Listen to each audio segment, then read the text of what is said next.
Did you go to Coachella this past weekend and maybe your phone was stolen? This guy probably stole it. This guy being Reynaldo de Jesus Henao, who stole 100 iPhones, according to police. Now, I was at Coachella this past weekend. How quickly do you think I was gonna intro into that part of the story? I kind of thought you were open with that. Yeah. My phone didn't get stolen, luckily. I do know some people that got their phone stolen. Honestly, Coachella's overrated, but let's talk about this, dude. What do you think about this guy? I mean, can you admire that he is the best criminal ever? This is what I will say. What's interesting is that the internet reaction to this has notoriously been pretty favorable. I don't know why I said notoriously. He's not a notorious guy, but it has been favorable. A lot of people on Twitter were saying, you know, not all heroes wear capes. Basically, what the response has been is that people feel as though Coachella has become a music festival that is a little bit more for show than for the enjoyment of the music and the performers there and the art there. So this guy stole some cell phones, so people are like, oh, that's fewer photos that I'm gonna have to see on my timeline of some douchebags and basic people at Coachella. So this guy is doing, you know, a great job. However, he's still a thief. I mean, he's still a criminal. I understand that it's funny, but this really probably... Are you upset that you can't work the mozzarella stand next week at Coachella, and that's why this is the experience, this is the backlash that I'm experiencing from you right now? What? About Coachella festival goers? No, I'm saying this is what I've seen online is that people have What is your opinion on it then? Of I don't want to hear about what people think. No, I want to hear about your honest opinion on Coachella. Okay, well, first of all, my honest opinion is that this guy should not have stole phones and... On Coachella. Okay, back to Coachella. I have never been to Coachella. I don't have a great desire to go to Coachella, but Is it because there are no Christian acts? Yes, that's why. I don't know. I think I would go if the lineup was something that I felt strongly about, but... Selena Gomez, followed by Selena Gomez, followed by Selena Gomez. Yeah, if it was just if it was Selena Cella, then I'd be there. I saw her this weekend with The Weeknd. I think that if the lineup was good, I would go. But as of now, I don't feel any great desire to go. I know it's a cool thing, and some people really enjoy it. I didn't. For me, I just don't feel strongly either way. But I do love live music, so I think I would rather go to like Desert Days or something like that. I think it's overrated. And I also found out that I hate the desert. Like, I really love the heat, but I hate the desert. Oh my God. It's just not worth it. I didn't even drink the last 2 days of the festival. And I was still so tired all the time, nonstop. And I just thought, what shows did you see? I didn't see anything. I didn't go to Coachella at all. I went to just the parties. Okay. I went to just the parties. And by the way, it's kind of crazy, but there is an entire aspect of Coachella called Nochella where they just have parties.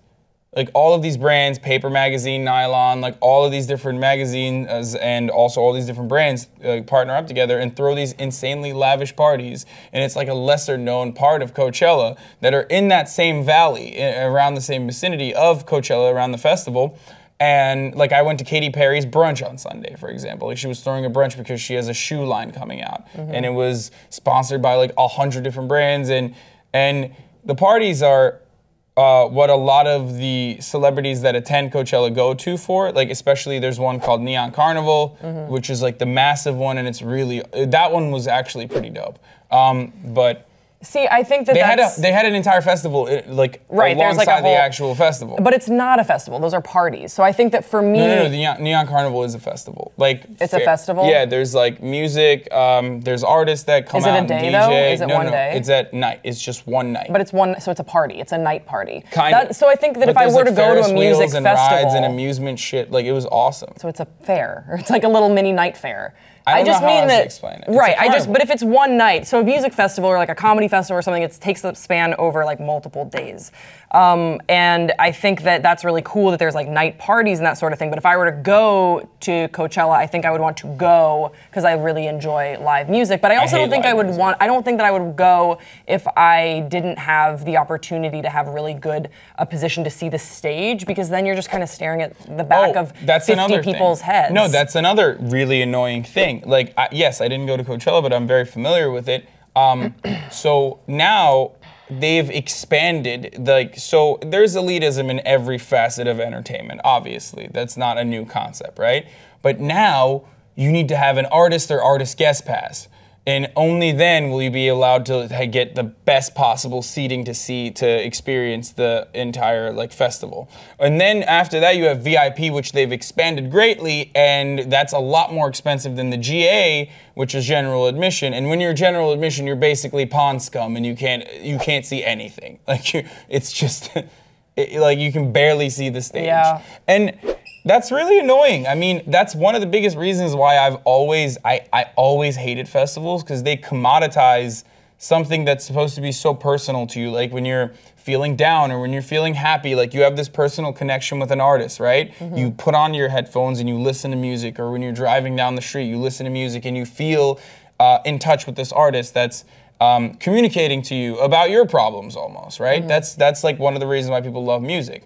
And then when you go to Coachella, or any of these other festivals, it's the exact opposite of that, where you can't even see the artist. It's a little dot far, far away, and it's never the quality of the production is never as good as it would be in your ear, or if it's like some sort of acoustic set that he's playing at a much smaller venue. Like it's never as personal anymore. It's kind of the equivalent of listening to music out of your iPhone speakers for the first time in a car. Like you're driving in a car and you're listening to music in an iPhone speaker. Yeah. So that ruins it for me. And that's why a lot of people need drugs and they need alcohol in order to have the best possible time ever. And I always say, if you need to get hammered to enjoy something, that's not a very enjoyable thing to do to begin with.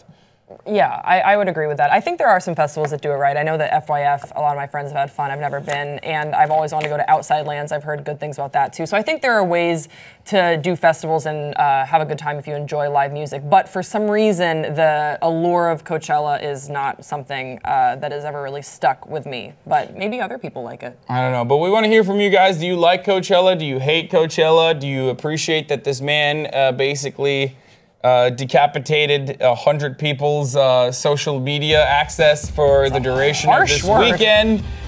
Leave us your thoughts in the comment section below. I'm Hasan Piker, this is Grace Baldridge, and we'll see you next time on Pop Trigger.